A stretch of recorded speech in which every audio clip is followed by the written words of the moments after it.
I used to believe in perfect marriages. Standing in our kitchen this morning, watching Valerie sip coffee while scrolling through her phone with that secret smile I'd started to recognize, I realized how naive I'd been. My name is Ethan Rhodes. I'm 35, a senior systems architect who pulls in a solid six-figure salary. I write clean code and still remember anniversaries. I thought I'd married someone who shared those values. Valerie is 32, with auburn hair and green eyes that used to look at me like I hung the moon. She hasn't worked since our second year of marriage. Her choice, my agreement.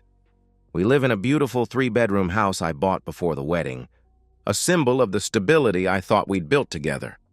I remember our meeting at a charity fundraiser, me volunteering with tech support, her laughing with friends over cheap wine.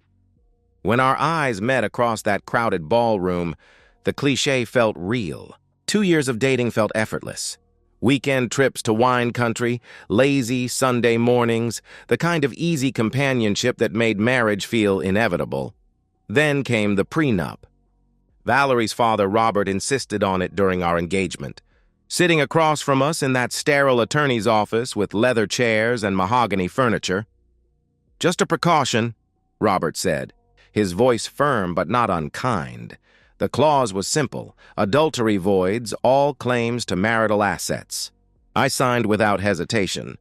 I'd never cheat anyway, I declared confidently. Valerie signed too, her confidence absolute. Our honeymoon in Italy was everything it should have been.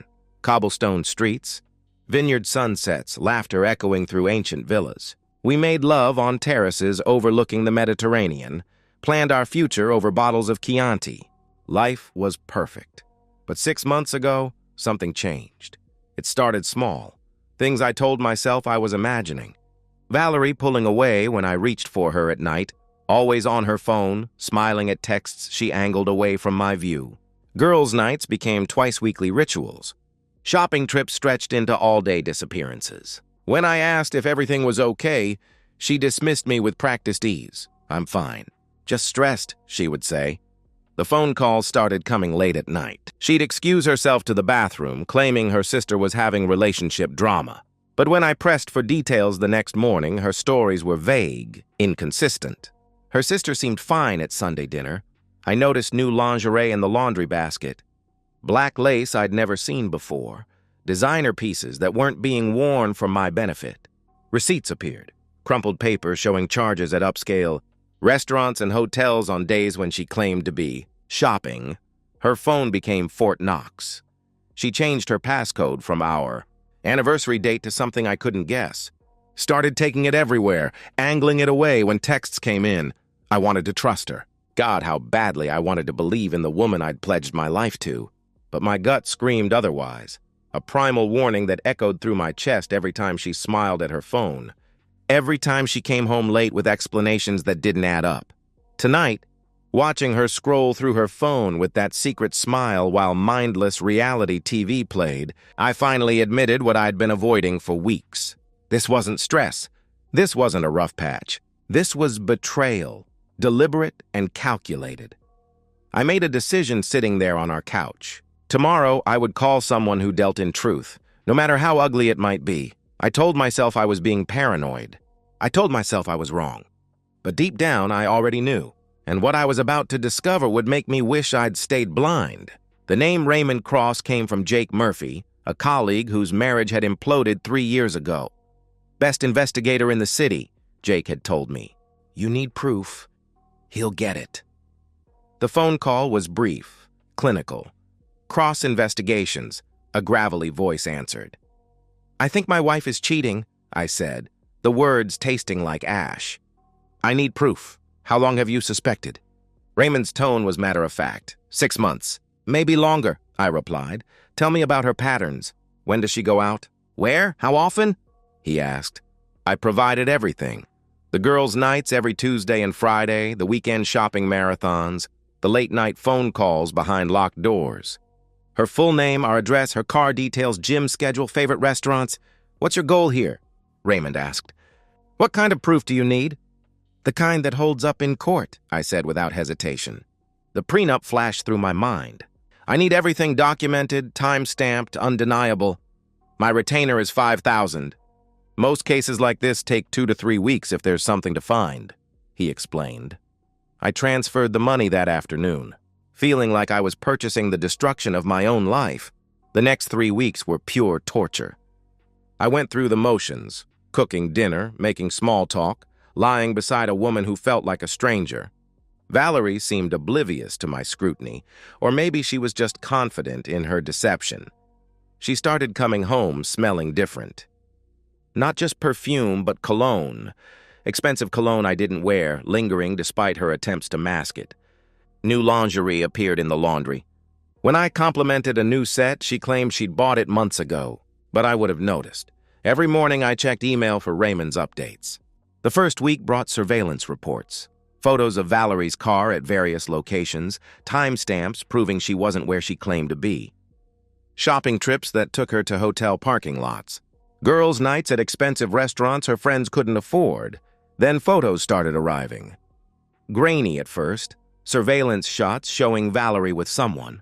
A man. Dark hair, expensive suit, confident stride. In clearer images, they held hands across candlelit tables, kissed in parking lots with new lover passion. Raymond's reports grew detailed. Subject continues pattern of deception. Physical contact observed. Investigating male companion's identity. Then Raymond called on Thursday afternoon. The gravity in his voice told me everything. We need to meet. In person, he said. His office was exactly what I'd expected. Generic building, fluorescent lights, tired eyes that had seen too much. Raymond spread photos across his desk like dealing cards. Your wife is having an affair, he said without preamble. At least 4 months, probably longer. I've documented everything. The photos told the story I dreaded. Valerie and this man, Connor Lane, according to Raymond, in increasingly intimate poses. Restaurant dinners, parking lot embraces, hotel entries and exits with timestamps proving they weren't meeting for coffee. Then came video footage. Raymond slid a tablet across the desk. Hotel security camera. I have contacts, he explained. The video was explicit, undeniable, time-stamped. Valerie and Connor in a hotel room, bodies intertwined with passion I hadn't seen from my wife in months. Her face flushed with pleasure, movements urgent and desperate. She looked alive in a way that made my chest tight with rage. Connor Lane, 38, real estate developer, Raymond continued. Married, 2 kids, lives in Westfield Estates. Worth about $3 million. He's done this before. 2 other affairs in 5 years. My hands clenched until knuckles went white. 4 months of lies, elaborate deceptions, my wife coming home to me after being with him. How long? I asked. 4 months confirmed? Based on patterns and comfort level, probably 6 months total, he answered. I took copies of everything. Photos, videos, surveillance reports. The evidence was ironclad, devastating, but instead of confronting Valerie immediately, I made another call. To Margaret Sinclair, the divorce attorney who'd handled Jake's case with ruthless efficiency. I need a consultation for divorce, I said, staring at photos of my wife with another man. I have proof of adultery. How's tomorrow at 10? Ms. Sinclair will want to review everything, the receptionist replied. Tell her it's straightforward. My wife violated our prenup and I want her to lose everything, I stated. I had the proof. I had the rage. But I also had something more dangerous, patience. Because I wasn't just going to catch her. I was going to destroy her.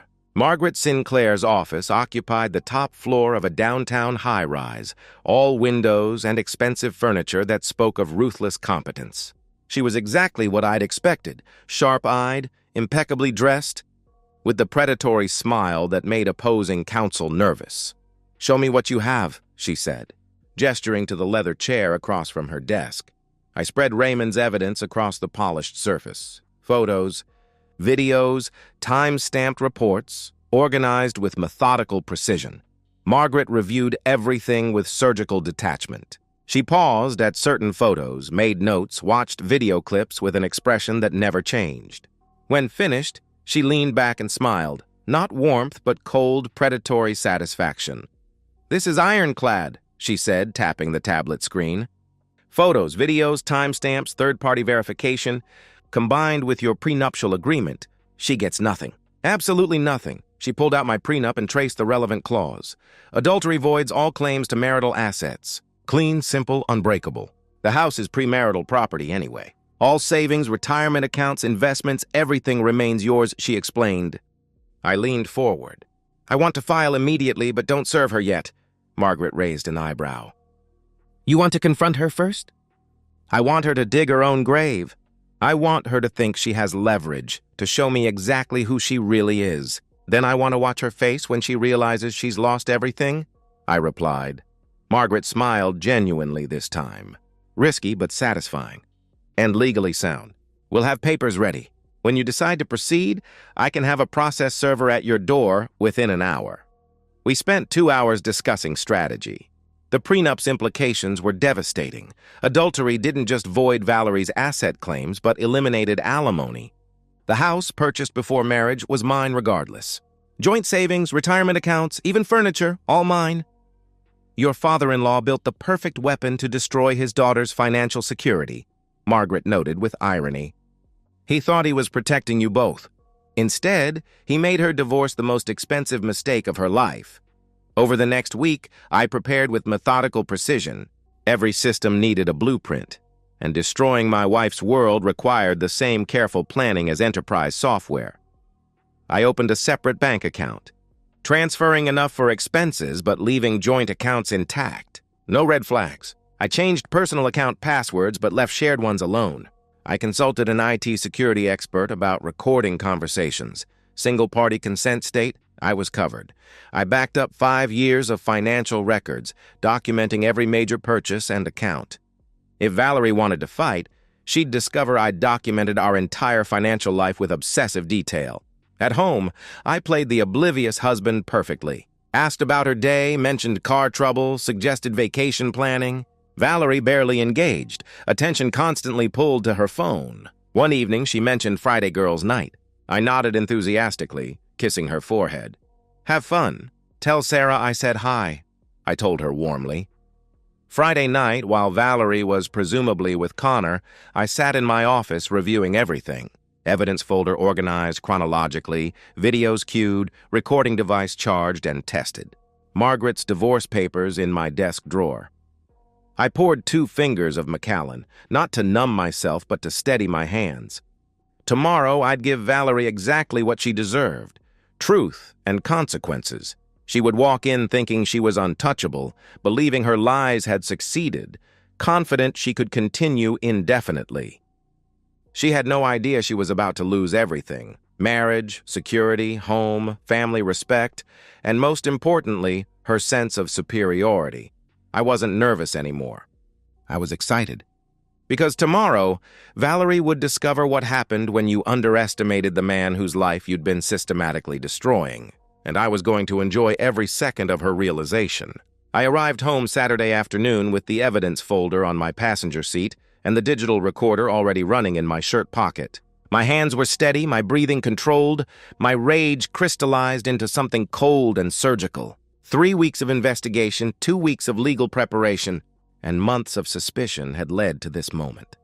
I walked through the front door to find Valerie exactly where I'd expected, sprawled across our leather couch, reality TV playing on the 70-inch screen I'd bought for our anniversary, phone in hand, completely at ease in the home she was about to lose. Hey, babe, she said without looking up, her thumb scrolling through what I now knew were probably messages from Connor. How was work? The casual dismissiveness in her voice, I hadn't even been at work, it was Saturday afternoon, crystallized everything wrong with our marriage in a single moment. She didn't care enough to remember what day it was, let alone where I'd been. I was furniture to her, a convenient accessory to the life I provided. Valerie, we need to talk, I announced. Something in my tone made her glance up, though she didn't set down her phone. Annoyance flickered across her features, the expression of someone being interrupted during something important. Can it wait? This is a good episode, she replied dismissively. No, it can't, I said firmly. I walked to the television and turned it off, then moved to the armchair across from her, deliberately maintaining distance, positioning myself where I could see her face clearly when everything came crashing down. Valerie sighed dramatically and finally set her phone aside, crossing her arms with the exaggerated patience of someone humoring a child. "I know about the affair," I stated. The words landed like stones thrown into still water, creating ripples that spread across Valerie's face in waves, surprise, followed by rapid calculation, then something that looked almost like relief. For a split second, her mask slipped completely, and I saw someone I didn't recognize. Someone cold, calculating, unafraid. "What are you talking about?" she asked, her voice measured, testing, probing to see how much I actually knew. This wasn't the response of an innocent woman wrongly accused. "This was strategy. Don't play dumb, Valerie. I know about Connor Lane," I replied evenly. The name hit like a physical blow. The blood drained from her face for just a moment before professional composure reasserted itself. She was good at this, probably had been lying to me far longer than I'd suspected. But she wasn't good enough. The mask cracked completely. Valerie's eyes narrowed.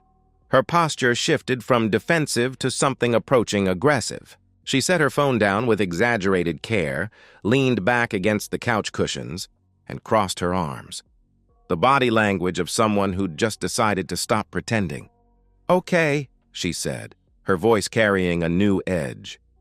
"So you know, no denial, no tears, no shocked protestations of innocence or pleas for forgiveness. Just acknowledgement, casual as discussing the weather. In that moment, I realized I'd never really known my wife at all.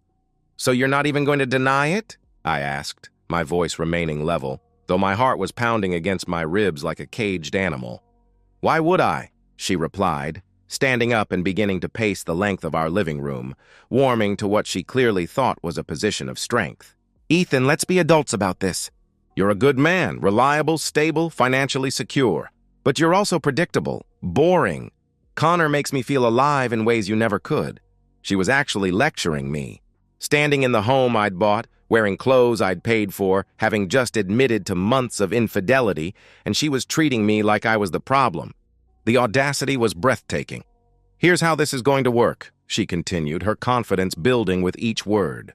"Connor and I are staying together. This isn't some fling, Ethan. We're in love. Real love. The kind that makes you forget everything else exists. I'll bring him here once a week. Wednesday nights when you're usually working late anyway. You'll deal with it." I stared at her, genuinely speechless. She wasn't just admitting to adultery, she was proposing to institutionalize it. To turn our marriage into some twisted arrangement where I paid for the privilege of being humiliated in my own home. "Or what?" I asked, my voice dangerously quiet. Valerie's smile was pure predator, the satisfied grin of someone who thought they were holding all the cards. "Or I divorce you and take half of everything. The house, your savings, your retirement accounts, all of it. Community property, baby. 50-50 split. I'll ruin you financially while Connor and I build something real," she declared smugly. She walked to the kitchen, poured herself a glass of wine like she was celebrating. Like she'd already won. "And honestly, Ethan, this is your fault. You're boring, predictable. You come home, eat dinner, watch TV, go to bed. Connor takes risks. He's exciting. He makes me feel like a woman, not some housewife appliance you wheel out for company parties," she continued, sipping her wine. She smirked at me over the rim. "Connor owns half the commercial real estate downtown. He's worth 3 times what you make. When we're together, I feel like I'm living, not just existing. So either you accept your place in this new arrangement, or you lose everything and start over in some studio apartment while Connor and I enjoy the life you built." The room fell silent except for the muted sound of traffic outside and the hum of our refrigerator. Valerie stood there sipping wine, radiating satisfaction, completely convinced she'd just delivered a masterstroke. She had no idea she'd just handed me everything I needed to destroy her completely. I reached into my bag and pulled out the evidence folder, dropping it on the coffee table with a sound that echoed through the room like a gunshot. "Open it!" I commanded. Valerie frowned, her confidence wavering for the first time. "What is this?" "Open it," I repeated firmly. She set down her wine glass and moved toward the table, her movement suddenly uncertain. The folder seemed to loom larger as she approached it, like it contained something dangerous, which, from her perspective, it absolutely did. Her hands were shaking slightly as she opened the folder. Photos spilled across the coffee table like accusations. Her and Connor kissing outside restaurants, holding hands in parking lots, entering hotels together. Then came the video stills, explicit and time-stamped, leaving no room for interpretation or denial. I watched the color drain from her face like water from a broken pipe. Her mouth fell open, her breathing became shallow and rapid. The confident woman who'd been lecturing me about accepting my place was transforming into someone desperate and afraid. "I hired a private investigator 3 weeks ago," I said, my voice calm as a surgeon's explaining a procedure. "I have photos, videos, surveillance reports, everything." Valerie's hands were trembling now as she picked up photo after photo, each one a nail in the coffin of her arrogance. "Ethan." "Wait!" she began desperately. "Remember the prenup your father insisted on?" I leaned forward, enjoying her mounting panic for the first time in months. "The one with the nice little clause about adultery voiding all marital asset claims? You know, the one you signed so confidently because you'd never cheat?" The arrogance crumbled like a house of cards in a hurricane. Tears filled her eyes. Real terror now. Not performance, not manipulation. "Ethan, please, it was a mistake. I'll end it right now. Give me another chance. I love you," she pleaded frantically. The desperation was almost pathetic. The woman who'd been demanding I accept her lover in our home was now begging for mercy she'd never have shown me. "A mistake?" I laughed, cold and bitter. "You just finished telling me you were going to bring Connor into my house once a week. That I had to accept it, or you'd ruin me financially. That this was all my fault for being boring. That was your final offer, remember?" "I didn't mean it. I was upset. I wasn't thinking clearly," she stammered. "Oh, but wait. There's more." I pulled out my phone, queued up the recording I'd been making since I walked through the door. "I want you to hear something." Her own voice filled the room clear as crystal. "I'll bring him here once a week, Wednesday nights, when you're usually working late anyway. You'll deal with it, or I divorce you and take half of everything." "This is your fault. You're boring, predictable. Connor makes me feel like a woman, not some housewife appliance." Valerie's face crumbled completely. "You recorded me?" she asked, her voice breaking on the words. "Every single word," I confirmed, standing up and walking over to where she was standing, looking down at the woman who'd spent months destroying our marriage. "You want to know what's predictable, Valerie? A cheating wife who thinks she's smarter than everyone else, right up until the moment she realizes she's been caught." I walked to the front door and opened it wide, the cool evening air rushing into our living room. "Get out! Ethan, please!" she sobbed, mascara running down her cheeks. The confident adulteress replaced by a desperate woman who'd just realized the magnitude of her mistake. "I'm sorry. I love you. I'll do anything. I'll never see him again. We can go to counseling. Please don't do this." "Where am I supposed to go?" she wailed, her voice echoing through the neighborhood. "Not my problem," I replied coldly. I grabbed her purse from the side table and handed it to her. "You should have thought about that before you decided to fuck another man in hotel rooms while planning to humiliate me in my own home." I guided her toward the door, not roughly, but firmly, the way you'd escort a trespasser off your property. "Ethan, please! I have nowhere to go." "What about my things?" she cried. "Your lawyer can arrange to collect them." "After the divorce is final," I answered. "My lawyer?" "I don't have a lawyer!" "I can't afford," she protested. "Should have thought of that before you violated the prenup that's going to leave you with nothing." I stepped back, giving her space to walk through the doorway. "Goodbye, Valerie." She stood on the porch, sobbing, begging, reaching for me through the open door. "Please, I'm sorry." "I love you. Don't do this to me." I closed the door and turned the deadbolt. The click echoed through the house with beautiful finality. Valerie pounded on the door, her sobs and pleas muffled by the solid wood, but I was already walking away. I pulled out my phone and sent 2 texts. The first to Margaret. "Confrontation complete. Proceed with filing."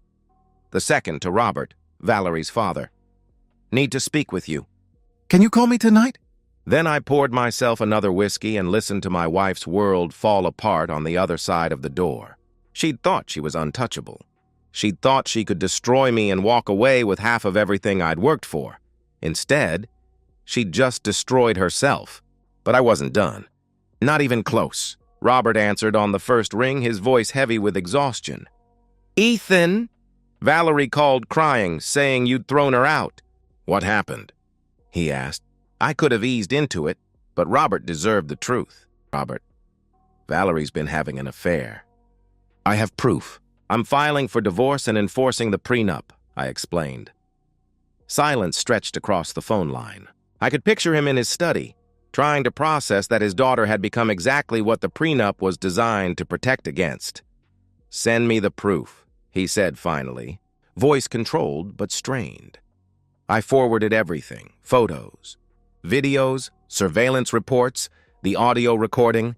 Robert needed to know exactly who his daughter had become. 10 minutes later, my phone rang. Robert's voice carried profound disappointment and shame. I'm ashamed of her, Ethan. Deeply ashamed. You have every right to divorce her and enforce that prenup. She knew the consequences when she signed it, he said heavily. He paused, struggling with words no father should say. She gets nothing from us either. Linda and I discussed it. If she comes here looking for money or shelter, we'll turn her away. She made her choices. Thank you. I'm sorry it came to this, I replied. This is entirely her doing. That prenup was designed to protect both of you from exactly this situation, he responded. Within an hour, Valerie was at her parents' house. Linda called to tell me, voice shaking with anger and disappointment. She's on our porch crying, claiming you've ruined her life. But we heard the recording, Ethan. We know what she really said, Linda informed me. Through the phone, I could hear Valerie pleading with her parents to help her, to take her side against the husband who'd held her accountable. Robert's explaining that we won't help her, that we can't support what she's done. She's not welcome here anymore, Linda continued. The conversation ended badly for Valerie. Her parents, who'd raised her to believe in integrity, couldn't reconcile the woman on their doorstep with the values they'd tried to instill. But I wasn't finished. Valerie wasn't the only one who needed consequences. The next morning, I drove to Westfield Estates, the gated community where Connor Lane lived.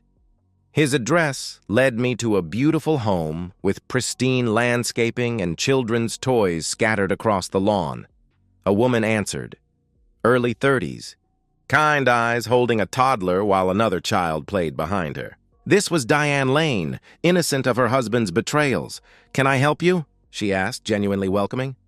Are you Connor Lane's wife? I kept my voice gentle. This woman was a victim too.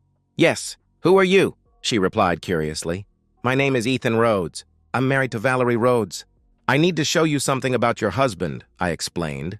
I handed her copies of the investigator's report. Photos, videos, time-stamped documentation. Diane's face changed as she opened it, confusion giving way to devastating heartbreak. She set the toddler down, hands trembling as she flipped through evidence. Photos of Connor holding hands with Valerie, kissing her, entering hotels together. Oh my God, she whispered. Oh my God. I'm sorry you had to find out this way, I said quietly. But you deserve to know the truth. You deserve better than this. Diane looked up, tears streaming, but voice steady. Thank you. Thank you for telling me. I had suspicions, but he always had explanations. I convinced myself I was being paranoid. You weren't paranoid. You were married to a liar, I assured her. As I walked back to my car, I heard the door close, then muffled shouting from inside. Connor's reckoning had begun. Margaret called that afternoon. Papers are filed and she's been served. Process server found her at a cheap motel on the east side. Her parents refused to let her stay, she reported. How did she react? I asked. Hysteria. Crying, screaming, claiming this was a mistake. She kept asking about the prenup, whether there was any way around it, Margaret replied. Margaret paused. I also got a call from Connor Lane's attorney. His wife filed for divorce this morning, going for everything, full custody, the house, substantial support. She's using your evidence for fault-based divorce. The irony was perfect. Connor, who'd helped destroy my marriage, was losing his own family because of the same evidence destroying Valerie. What about Valerie's representation? I inquired. She can't afford anyone decent.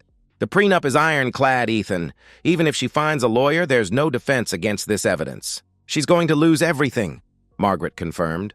I'd torn down everything Valerie thought she could rely on. Marriage, security, family support, even her lover's stability. All that remained was watching the ashes settle. 60 days later, I stood in Margaret Sinclair's office holding the final divorce decree. The judge's ruling was unambiguous. Adultery voids all marital asset claims. Valerie received nothing. The prenup held perfectly, clean as a whistle, Margaret said. She didn't even contest it. Her attorney took one look at the evidence and advised her to sign rather than rack up fees she couldn't pay. Margaret's final bill was substantial but worth every penny. Justice had a price, and I'd been happy to pay it. Diane Lane's divorce proceeded with ruthless efficiency. Her attorney, armed with my evidence, had taken Connor apart in court. Full custody, the house, substantial support that would keep him financially crippled for years. His real estate empire crumbled as business partners distanced themselves from the scandal. Diane called once to thank me. "You saved us from wasting more years with him. My kids deserve better," she said gratefully. We never spoke again, but I was satisfied knowing I'd helped another innocent person escape. Valerie left town after the divorce, unable to find work where her reputation preceded her. Friends abandoned her, family disowned her. She sent one email about regret and second chances. I deleted it unread, then blocked her address. I threw myself into work, reconnecting with friends I'd neglected. The promotion I'd been passed over for came through with a substantial raise. I started therapy to process the betrayal, renovated the house extensively, erasing every trace of the woman who'd shared it without appreciating it. 6 months later, standing in my remodeled kitchen on a Sunday morning, drinking coffee I'd ground myself while jazz played softly, I realized something profound. I was genuinely happy. Not recovering or coping, actually happy. Free. The betrayal that had nearly destroyed me had instead destroyed the lie I'd been living. Valerie hadn't broken me. She'd revealed my strength, my resilience, my capacity to survive the worst thing I'd thought could happen. She'd shown me exactly who she was when she'd stood in this kitchen planning her lover's weekly visits. Instead of breaking me, she'd set me free to build something real, something worthy of the man I'd proven myself to be. She thought she'd broken me. Instead, she'd set me free.